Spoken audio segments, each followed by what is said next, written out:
तरी खड़े हैं बरतिया,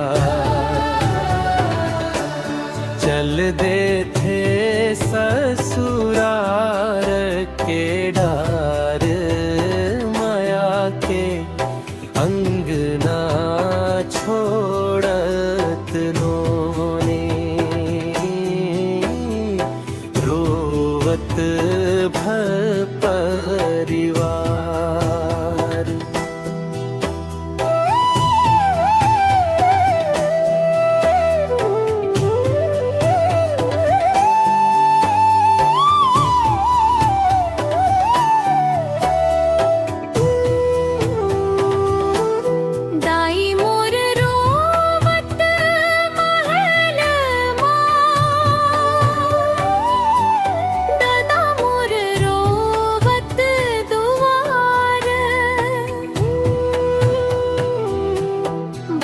चुपचाप खड़े निहारे,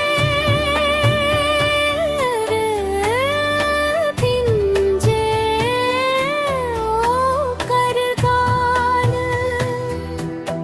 अंगना के माटी गवाही देवे, कैसे छुटत माया संसार, नहीं जानव कब फेर आऊं, याद रखी हम मोर परिवार।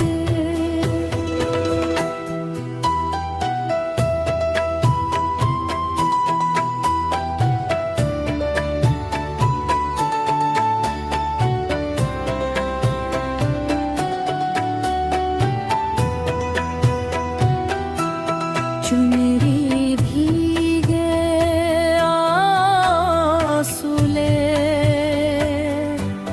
डोली है धीरे धीरे जाय, माया के बंधन टूटत जाते,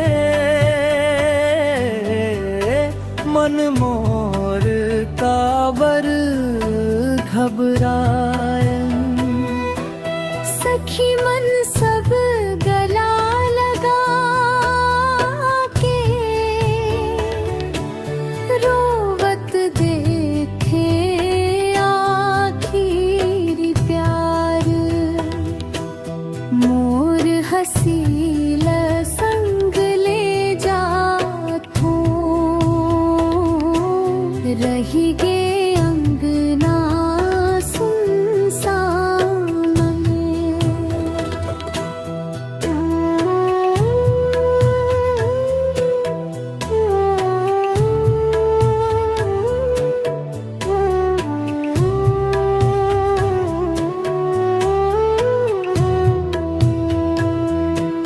दाई तोर रावया धर धर, ददा के भर गे अखिया धार, सुखी रही बेनानी मोर, एही है सब ले बड़े उपहार। ससुरर माँ फूल कस महकबे, मयाल देवे अपार, मायके के सुरता संग ले, जियत रहे बे हर बार।